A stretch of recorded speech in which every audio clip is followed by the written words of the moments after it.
चौथ माता की कहानी। बैसाख में भी यही चौथ की कहानी सुनी जाती है। एक बुढ़िया माई के ग्वाली बाछलिया नाम के बेटो थो। बुढ़िया माई बेटों के लिए 12 महीना के 12 चौथ करती। बेटो लकड़ी लियाया करता और दोनों माँ बेटा उन्हें बेचकर गुजारा करता। बुढ़िया माई रोजाना लकड़ियों में से 2 लकड़ी अलग उठाकर रख लेती। चौथ के दिन बेटा से औल बेचकर सामान ले आती और 5 चूरमा के लड्डू बनाती। लड्डू एक गणेश जी ने, एक चौथ माता के चढ़ाती, एक हथकार निकालती और एक आप खाती और एक बेटा ने खिलाती। एक चौथ के दिन बेटा आपके पड़ोसन के गयो, भाभी चूरमा बना रखी थी तो पूछो कि आज क्या है जो चूरमा बनाया हो। पड़ोसन बोली कि मैं तो आज ही बनाया हूँ, तेरी माँ तो हर चौथ के दिन बनावे है। जद तेने आज खाने दियो है कि नहीं। बेटा बोले हो कि दियो तो थो। पड़ोसन बोली तू लकड़ियाँ तो लावे है, जी के माँ से तेरी माँ ओल बेचकर चूरमा बनावे है। बेटा माँ के ने गए हो, बोले हो कि मैं तो इतनी मेहनत करके लकड़ी लाऊं और तू चूरमा कर करके खावे है साके। सो कह तो तू चूरमा बनाना छोड़ दे, ये चौथ माता यद कह तो तू मने छोड़ दे कि चौथ माता ने छोड़ दे। माँ बोली बेटा मैं तने तेरे लिए ही तो व्रत करूँ हूँ, सो तेने भलाई छोड़ दे हूँ, चौथ माता ने कौन नहीं छोड़ू। जना बेटा घर से जाने लागो तो माँ बोली कि तू जावे तो है पर मेरे हाथ का ये आखा ले जा। तेरे ऊपर जठे भी संकट आवे चौथ माता का नाम लेके पूरी दिए संकट दूर हो जासी। बेटो सोचो कि है तो तू झूठी बात पर आपनों के लिए ले लेवे। बरसे चालो थोड़ी दूर गयो तो वहाँ होगी, देखे तो खून की नदी भी बह रही, कठिन से भी रास्ता कोनी तो। जद आंखें पूर कर बोले कि हे चौथ माता, अगर यह नदी सूख कर रास्ता हो जावे तो तू सच्ची है। इतना में नदी सूख गई और रास्ता हो गई। आगे सो आ गयो तो जाता बावनो उजाड़ में रात हो गई। चारों तरफ बाघ वगैरह बोलन लागा। जद आँखा पूर कर बोलियो कि हे चौथ माता, मने रास्ता मिल जावे, नहीं तो ये जानवर मने खा जासी। इतने में ही रास्ता मिल गयो। आगे एक राजा की नगरी में गयो। राजा हर महीना एक आदमी की बलि देतो। एक बुढ़िया माई के घर में गयो, देखे तो माई पूड़ा तो पोती जावे है से गसा के रोटी भी पूड़ी भी बनाती जावे है और रोटी भी जावे है। जब वह पूछो कि माई तू काई को रोवे है। बुढ़िया बोली कि मेरे एक ही बेटो है और राजा की बलि चढ़ जासी, ये पूड़ा उनके लिए ही बना हूँ। वो बोलियो कि माई ये पूड़ा मने भरपेट खिला दे, मैं तेरे बेटे के बदले चला जाऊंगा।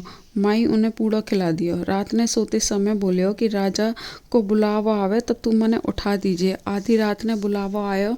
माई सोचन लगी कि पराए पूत ने किए बलि चढ़ा दूँ, पर इतने में ही वह उठ गो और जानन लागो। तो बुढ़िया माई ने बोलियो कि मेरी कोतली और लाठी गरी राखी। माई सोची कि आज तक कोई पाछो को नहीं आया, यह कैसे आसी। राजा का आदमी उन्हें लेगा और आवा में चिढ़ दियो। जद वह आँखा पूर कर बोलियो कि हे चौथ माता, 2 संकट तो टाल दिया, यो भी तू टाल दे। इतने में आकर वह आका पक के तैयार हो गया। 2-3 दिन बाद आवा के ने छोरा से खेल था। आवा पर कंकारी मारी तो उन्हें आवाज हुई। छोरा राजा ने जाकर बोलियो कि राजा तेरो आवो पक गो। राजा सोचियो कि 6 महीना में आवो पके, 3 दिन में कहीं पक गो। जाकर देखे तो सोना चांदी के कलश हो गया। उतारन लागे तो अंदर से बोलियो कि धीरे धीरे उतारियो, माए मानस को काम है। राजा का आदमी बोलियो कि इमें तो कदई कोई को नहीं बोलतो, आज कौन भूत बोलियो है। अंदर से बोलियो कि मैं तो भाई आदमी हूँ, जी कहने बैठा था। अंदर जाकर देख, हरिया हरिया ज्वार उग रहा है, आखा पर बैठा है। राजा के आदमी राजा ने सारी बात बताई। राजा आया और पूछो कि तू कौन है, कैसा क्या बचेगा। वह बोलियो कि मेरी माँ चौथ का व्रत करे से है, सो मैं चौथ माता के प्रभाव से बच गो।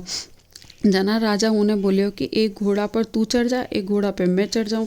तेरे हाथ पैर में सांकली बांध दे मैं और सांकली खोल के मेरे बन जासी तो मैं समझ जाऊं कि चौथ माता को कमाल है। दोनों घोड़ा पर चढ़ गया तो वह आँखा पूर कर बोलिया कि चौथ माता मेरी लाज रखी। इतने में ही सांकला खुलकर राजा के बंध गई। राजा सोचो चौथ माता तो साची है, राजा आपकी बेटी के ब्याह के ऊँग से सांक कर दियो। वह बोलियो कि वह उठे ही रहने लागे। बोलो सारा दिन होगा, एक दिन भी आपकी लुगाई ने बोलियो कि आज तो हमारे गांव कानी बिजली चमके है। रानी पूछी कि थे गरीब थे। रानी बोली कि थारे गांव भी है क्या? मैंने मेरे तो राजा बोलो मेरी तो गांव भी है, मेरी एक माँ भी है। अब आपा अपने देश चालंगा। राजा उन्हें अपने बहुत सारा धन देकर विदा कर दिया। उरे ने बुढ़िया माई से लकड़ी तो काटी को नहीं जाती, सो गोबर चुनकर छाड़ा बेचकर रोटी खाती। पड़ोसन होके बहू बेटा ने आता देखकर बोली कि बुढ़िया माई तेरा बहू बेटा आया है, बहुत सारा धन लेकर आया है। बुढ़िया माई बोली कि मेरा कर्म में कठे बहू बेटा लिखा है, मेरा बेटा तू लगासी और काट दिया। और पानी पन्न ने जब मान्यो कोनी को कटोरा पर चढ़कर देखो, मन को नहीं मानो तो कटोरा पर चढ़कर देखो, साँचे ही वे तो आवे हो। बेटा बहू सास के पगे पड़िया और बोला मैं तो चौथ माता के प्रभाव से पाछे आया हूँ। सारी नगरी में हिला फिरा दियो कि बेटे की माँ पुरुष की लुगाई सब कोई चौथ का व्रत करियो। तेरह चौथ करियो, तेरह नहीं हो तो चार करियो, चार नहीं हो तो दो करियो, दो तो सबको ही करियो। हे चौथ माता जिसो बुढ़िया माई के बेटा को संकट काटो, जिसे सबको काटियो। कहता सुनता हुंकारा भरता, आपने भी काटियो, अपने परिवार ने भी काटियो। जय हो चौथ माता की जय।